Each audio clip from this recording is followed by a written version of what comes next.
दादा दादी कहते थे। वर्तमान समय से जुड़ी एक दिल छू लेने वाली कहानी। वृद्ध माता पिता के प्रति बच्चों की जिम्मेदारी। 4 महीने बीत चुके थे, बल्कि 10 दिन ऊपर हो गए थे, किंतु बड़े भैया की ओर से अभी तक कोई खबर नहीं आई थी कि वह पापा को लेने कब आएंगे। यह कोई पहली बार नहीं था कि बड़े भैया ने ऐसा किया हो। हर बार उनका ऐसा ही रवैया रहता है। जब भी पापा को रखने की उनकी बारी आती है, वह समस्याओं से गुजरने लगते हैं। कभी भाभी की तबीयत खराब हो जाती है, कभी ऑफिस का काम बढ़ जाता है। विवश होकर मुझे ही पापा को छोड़ने मुंबई जाना पड़ता है। हमेशा की तरह इस बार भी पापा की जाने की इच्छा नहीं थी, किंतु मैंने इस ओर ध्यान नहीं दिया और उनका वह अपना मुंबई का रिजर्वेशन करवा लिया।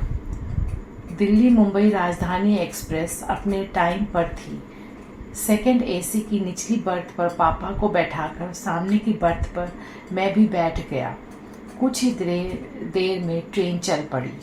तभी कानों से पापा का स्वर टकराया, मुन्ना, कुछ दिन तो तू भी रहेगा ना मुंबई में? मेरा दिल लगा रहेगा और प्रतीक को भी अच्छा लगेगा। पापा के स्वर पर जो मेरा ध्यान गया नहीं, मन ही मैंने खींच उठा। कितनी बार समझाया है पापा को कि मुझे मुन्ना न कहा करें, रजत पुकारा करें। अब मैं इतनी ऊंची पोस्ट पर आसीन एक प्रशासनिक अधिकारी हूँ। समाज में मेरा एक अलग रुतबा है, ऊंचा कद है, मान सम्मान है। बगल की सीट पर बैठा व्यक्ति मुन्ना शब्द सुनकर मुझे एक सामान्य सा व्यक्ति समझ रहा होगा। मैं तनिक जोर से बोला, पापा, परसों मेरी गवर्नर के साथ मीटिंग है, मैं मुंबई में कैसे रुक सकता हूँ? पापा के चेहरे पे निराशा की बदलियाँ छा गई। मैं उनसे कुछ कहता तभी मेरा मोबाइल बज उठा। वाइफ रितु का फ़ोन आया। भर्राए स्वर में वह कह रही थी, पापा ठीक से बैठ गए ना? हाँ हाँ बैठ गए, गाड़ी भी चल पड़ी है।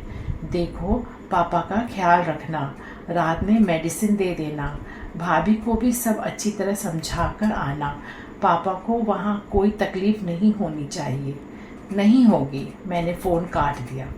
रितु का फ़ोन था ना? मेरी चिंता कर रही होगी, पापा बोले।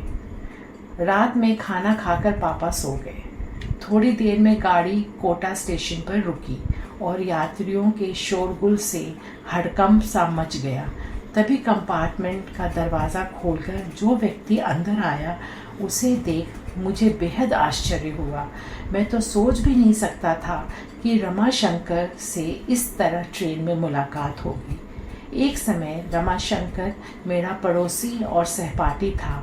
हम दोनों के बीच मित्रता कम और नंबरों को लेकर कंपटीशन अधिक रहती थी। हम दोनों ही मेहनती और बुद्धिमान थे, किंतु न जाने क्या बात थी कि मैं चाहे कितना भी परिश्रम क्यों न करूं, बाजी सदैव रमाशंकर के हाथ लगती थी। कुछ समय पश्चात पापा ने शहर के पॉश इलाके में मकान बनवा लिया। मैंने कॉलेज चेंज कर लिया और इस तरह रमाशंकर और मेरा साथ छूट गया। माह पूर्व एक सुबह मैं अपने ऑफिस पहुंचा। कॉरिडोर में मुझसे मिलने के लिए काफ़ी लोग बैठे थे। यकाएक एक व्यक्ति मेरे सम्मुख आया। रजत यार, तू कितना बड़ा आदमी बन गया है, पहचाना मुझे? मैं रमाशंकर। मैं सकपका गया। फीकी सी मुस्कुराहट मेरे चेहरे पर आकर विलुप्त हो गई। उसका मुझे सर कहना मेरे अहम को संतुष्ट कर गया। यह जानकर कि वह बिजली विभाग में महज एक क्लर्क है, जो मेरे समक्ष अपना तबादला रुकवाने की गुजारिश लेकर आया है, मेरा सीना अभिमान से चौड़ा हो गया। कॉलेज के प्रिंसिपल और टीचर्स तो क्या, मेरे सभी कलीग्स भी यही कहते थे कि एक दिन रमाशंकर बहुत बड़ा आदमी बनेगा। आज मैं कहाँ से कहाँ पहुँच गया। वह पिछली स्मृतियों को पीछे धकेल मैं वर्तमान में पहुंचा तो देखा रमाशंकर ने अपनी वृद्ध माँ को साइड की सीट पर लिटा दिया और स्वयं उनके करीब बैठ गया। एक उड़ती सी नज़र उस पर डाल मैंने अखबार पर आंखें गड़ा दी। तभी रमाशंकर बोला, नमस्ते सर, मैंने तो देखा ही नहीं कि आप बैठे हैं। मैंने नम्र स्वर में पूछा, कैसे हो रमाशंकर? ठीक हूँ सर। कोटा कैसे आना हुआ? छोटी बुआ की बेटी की शादी में आया था। अब मुंबई जा रहा हूँ। शायद आपको याद होगा, मेरा एक छोटा भाई था। छोटा भाई, हाँ याद आया, क्या नाम था उसका? मैंने स्मृति पर जोर डालने का उपक्रम किया, जबकि मुझे अच्छी तरह याद था कि उसका नाम देवेश था। सर, आप इतने ऊंचे पद पर हैं, आए दिन हजारों लोगों से मिलते हैं, आपको कहाँ याद होगा? देवेश नाम है उसका सर। उस पर एहसान सा लाते हुए मैं बोला, देखो रमाशंकर, यह मेरा ऑफिस नहीं है, इसलिए सर कहना बंद करो और मुझे मेरे नाम से पुकारो। हाँ, तो तुम क्या बता रहे थे? देवेश मुंबई में है? हाँ रजत, उसने वहाँ मकान खरीदा है। 2 दिन पश्चात उसका गृह प्रवेश है। 4-5 दिन वहाँ रहकर मैं और अम्मा दिल्ली लौट आएंगे। इस उम्र में इन्हें इतना घुमा रहे हो? अम्मा की आने की बहुत इच्छा थी। इंसान की उम्र भले ही बढ़ जाए, इच्छाएं तो नहीं मरती ना। हाँ, यह तो है। पिताजी कैसे हैं? पिताजी का 2 वर्ष पूर्व स्वर्गवास हो गया था। अम्मा यह दुख झेल नहीं पाई और उन्हें हार्ट अटैक आ गया था। बस तभी से वह बीमार रहती हैं। अब तो अल्जाइमर भी बढ़ गया है। तब तो उन्हें संभालना मुश्किल होता होगा। क्या करते हो? 6-6 महीने दोनों भाई रखते हो? ऐसा पूछकर मैं शायद अपने मन को तसल्ली दे रहा था। आशा के विपरीत रमाशंकर बोला, नहीं नहीं, मैं तो ऐसा सोच भी नहीं सकता। अम्मा शुरू से दिल्ली में रहती हैं, उनका कहीं और मन लगना मुश्किल है। मैं नहीं चाहता इस उम्र में उनकी स्थिति पेंडुलम जैसी हो जाए, कभी इधर तो कभी उधर। कितनी पीड़ा होगी उन्हें यह देखकर कि पिताजी के जाते ही उनका कोई घर ही नहीं है रहा, वह हम पर बोझ है। मैं मुस्कुराया। रमाशंकर, इंसान को थोड़ा व्यवहारिक भी होना चाहिए। जीवन में सिर्फ भावुकता से काम नहीं चलता। अक्सर इंसान रेस्पॉन्सिबिलिटीज उठाते उठाते थक जाता है और तब ये विचार मन को फील करने लगता है कि अकेले हम ही क्यों माँ बाप की सेवा करें, दूसरा क्यों न करे। पता नहीं रजत, मैं जरा पुराने विचारों का इंसान हूँ। मेरा तो यह मानना है कि हर इंसान की करनी उसके साथ है। कोई भी काम मुश्किल तभी लगता है जब उसे बोझ समझकर किया जाए। माँ बाप क्या कभी अपने बच्चों को बोझ समझते हैं? आधे अधूरे कर्तव्यों में कभी आस्था नहीं होती रजत, मात्र औपचारिकता होती है। और सबसे बड़ी बात, जाने अनजाने हमारे कर्म ही तो संस्कार बनकर हमारे बच्चों के द्वारा हमारे सम्मुख आते हैं। समय रहते यह छोटी सी बात इंसान की समझ में आ जाए तो उसका बुढ़ापा भी संवर जाए। मुझे ऐसा लगा मानो रमाशंकर ने मुख पर तमाचा मार दिया हो। रमाशंकर की बातें मेरे दिलो दिमाग में हथौड़े बरसा रही थीं।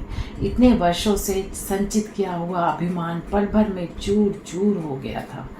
प्रशासनिक परीक्षा की तैयारी के लिए इतनी मोटी मोटी किताबें पढ़ता रहा, किंतु पापा के मन की संवेदनाओं को, उनके हृदय की पीड़ा को नहीं पढ़ पाया। क्या इतना बड़ा मुकाम मैंने सिर्फ अपनी मेहनत के बल पे पाया है? नहीं, इसके पीछे पापा मम्मी की वर्षों की तपस्या निहित है। आखिर उन्होंने ही तो मेरी आंखों को सपने देखने सिखाए, जीवन में कुछ कर दिखाने की प्रेरणा दी। रात्रि में जब मैं देर तक पढ़ता था तो पापा भी मेरे साथ जागते थे कि कहीं मुझे नींद ना आ जाए। मेरे इस लक्ष्य को हासिल करने में पापा हर कदम पर मेरे साथ रहे और आज जब पापा को मेरे साथ की ज़रूरत है तो मैं व्यवहारिकता का सहारा ले रहा हूँ। 2 वर्ष पूर्व की स्मृति मन पर दस्तक दे रही थी। सीवियर हार्ट अटैक आने के बाद मम्मी बीमार रहने लगी थी। एक शाम ऑफिस से लौटकर मैं पापा मम्मी के बेडरूम में जा रहा था, तभी अंदर से आती आवाज़ से मेरे पांव ठिठक गए। मम्मी पापा से कह रही थी, इस दुनिया में जो आया है वह जाएगा भी, कोई पहले तो कोई बाद में। इतने इंटेलेक्चुअल होते हुए भी आप इस सच्चाई से मुंह मोड़ना चाह रहे हैं। मैं क्या करूं पूजा, तुम्हारे बिना अपने अस्तित्व की कल्पना भी मेरे लिए कठिन है। कभी सोचा है तुमने कि तुम्हारे बाद मेरा क्या होगा? पापा का कंठ अवरुद्ध हो गया था, किंतु मम्मी तनिक भी विचलित नहीं हुई और शांत स्वर में बोली थी, आपकी तरफ से तो मैं पूरी तरह से निश्चिंत हूँ। रजत और ऋतु आपका बहुत ख्याल रखेंगे। यह एक माँ के अंतर्मन की आवाज़ है, उसका विश्वास है जो कभी गलत नहीं हो सकता। इस घटना के 5 दिन बाद ही मम्मी चली गई थी। कितने टूट गए थे पापा, बिल्कुल अकेले पड़ गए थे। उनके अकेलेपन की पीड़ा को मुझसे अधिक मेरी पत्नी रितु ने समझा। उसने कभी नहीं चाहा पापा को अपने से दूर करना, किंतु मेरा मानना था कि कोरी भावुकता में लिए गए फैसले अक्सर गलत साबित होते हैं। इंसान को प्रैक्टिकल अप्रोच से काम लेना चाहिए। अकेले मैं ही क्यों पापा का दायित्व उठाऊं, दोनों बड़े भाई क्यों न उठाएं, जबकि पापा ने तीनों को बराबर का स्नेह दिया, पढ़ाया लिखाया, तो रिस्पॉन्सिबिलिटी भी तीनों का बराबर है। 6 माह बाद मम्मी की बरसी पर यह जानते हुए भी कि दोनों बड़े भाई पापा को अपने साथ रखना नहीं चाहते, मैंने यह फैसला किया कि हम तीनों बेटे 4-4 माह पापा को रखेंगे। पापा को जब इस बात का पता चला तो कितनी बेबसी उभर आई थी उनके चेहरे पर। चेहरे की झुर्रियाँ और गहरा गई थीं। उम्र मानो 10 वर्ष आगे सरक गई थी। सारी उम्र पापा की दिल्ली में गुजरी थी। सभी दोस्त और रिश्तेदार यहीं पर थे जिनके सहारे उनका वक्त कुछ अच्छा बीत सकता था। किंतु सोचते सोचते मैंने एक गहरी सांस ली। आंखों से बह रहे पश्चाताप के आंसू पूरी रात मेरा तकिया भिगोते रहे। उफ, यह क्या कर दिया मैंने। पापा को तो असहनीय पीड़ा पहुंचाई ही, मम्मी के विश्वास को भी खंडित कर दिया। आज वह जहाँ कहीं भी होंगी, पापा की स्थिति पर उनकी आत्मा कलप रही होगी। क्या वह कभी मुझे क्षमा कर पाएंगी? अचानक मुझे एहसास हुआ मेरे और रमाशंकर के बीच आज भी कंपटीशन जारी है, इंसानियत की कंपटीशन, जिसमें आज भी वह मुझसे बाजी मार ले गया था। पद भले ही मेरा बड़ा था, किंतु रमाशंकर का कद मुझसे बहुत ऊंचा था। गाड़ी मुंबई सेंट्रल पर रुकी तो मैं रमाशंकर के करीब पहुंचा। उसके दोनों हाथ थामकर मैं भावुक स्वर में बोला, रमाशंकर मेरे दोस्त, चलता हूँ। यह सफ़र सारी ज़िंदगी मुझे याद रहेगा। कहने के साथ ही मैंने उसे गले लगा लिया। अटैची उठाए पापा के साथ मैं नीचे उतर गया। स्टेशन के बाहर मैंने टैक्सी पकड़ी और ड्राइवर से एयरपोर्ट चलने को कहा। पापा हैरत से बोले, एयरपोर्ट क्यों? भावुक होकर मैं पापा के गले लग गया और रूंधे कंठ से बोला, पापा मुझे माफ़ कर दीजिए, हम वापस दिल्ली जा रहे हैं। अब आप हमेशा वहीं अपने घर में रहेंगे।